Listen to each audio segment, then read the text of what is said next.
नमस्कार मंडळी, कसे आहात? बरं, मी खूप दिवसांनी व्हिडिओ टाकते ना, कारण सगळं म्हणजे नॉनव्हेज वगैरे काय बनवायचं हेच नव्हतं आणि दसरा होता, नवरात्र होती, याच्यामुळे काही रेसिपी एवढी बनवता आलीच नाही मला. तर हरकत नाही, आता मी ही क्रॅब आणले म्हणून मी काय चला क्रॅबची रेसिपी तुमच्याबरोबर शेअर करूया.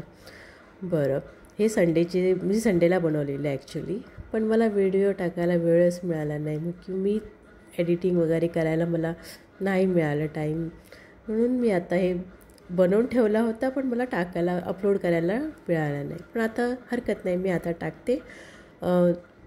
आता मी चांगलं क्रॅब वगैरे स्वच्छ धुवून वगैरे ठेवले होते.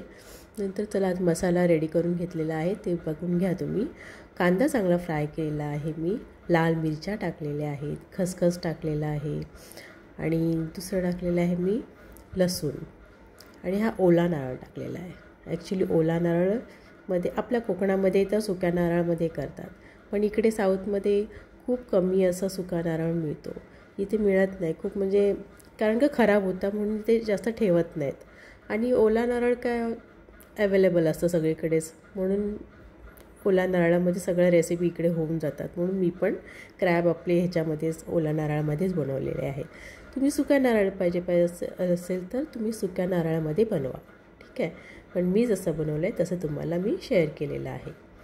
मी मस्त सगळा मसाला फ्राय करून घेतलेला आहे आणि मी नंतर जिरा आणि थोडीशी राई टाकलेली आहे. राई तुम्हाला पाहिजे असेल तर मला पाहिजे म्हणून मी टाकली, नाही तर हरकत नाही. आणि मग हा कोथिंबीर टाकली आणि मग एक सगळं मिक्स केलेलं आहे आणि आता हा वाटून घेतलेला आहे.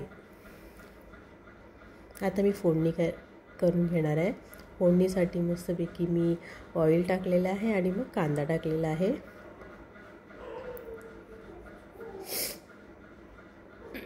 सॉरी, सर्दी झाल्यामुळे बोलायला पण बरोबर मिळत नाही आहे. आणि थोडीशी कढीपत्ता पण टाकलेली आहे.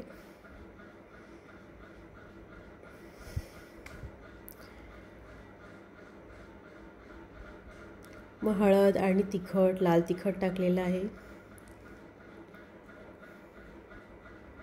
आणि माझ्याकडे ना म्हणजे कांदा लसूणचा मसाला नव्हता, पण होता तेवढा मी तो टाकलेला आहे, म्हणून तो थोडासा दिसतोय तुम्हाला, नाही तर बोलायला हे काय टाकले वरून, म्हणून तो कांदा लसूणचा मसाला आहे थोडासा.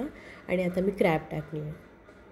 क्रॅब हे ना मी म्हणजे ह्या मसाल्यामध्ये ना चांगलं मिक्स करून घेतलेलं आहे आणि एक 5 मिनटं झाकण मारून पण ठेवलेलं आहे, कारण त्या ऑइल ना त्याचा मस्तपैकी लागला पाहिजे ना, त्यासाठी मी त्याच्यात छान मिक्स करून घेतलेलं आहे. आणि हे मी मीठ टाकलेलं आहे वरून.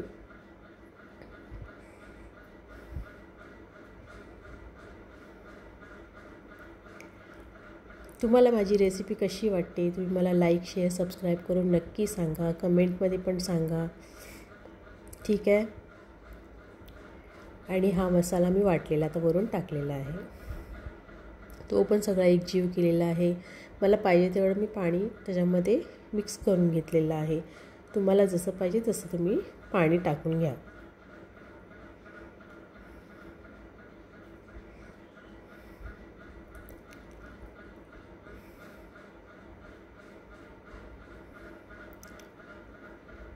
आजकाल सगळ्यांच्या घरी नॉनव्हेज बनत असणार, हो की नाही?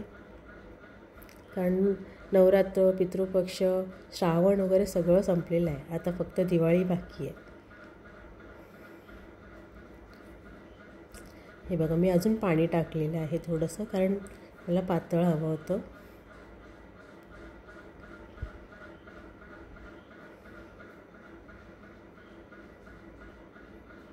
आणि हा थोडासा वरून मी गरम मसाला टाकलेला आहे.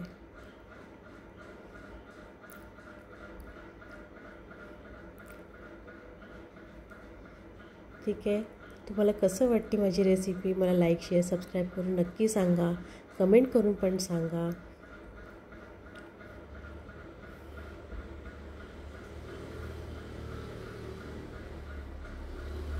आणि आवडली असेल तर लाईक करा.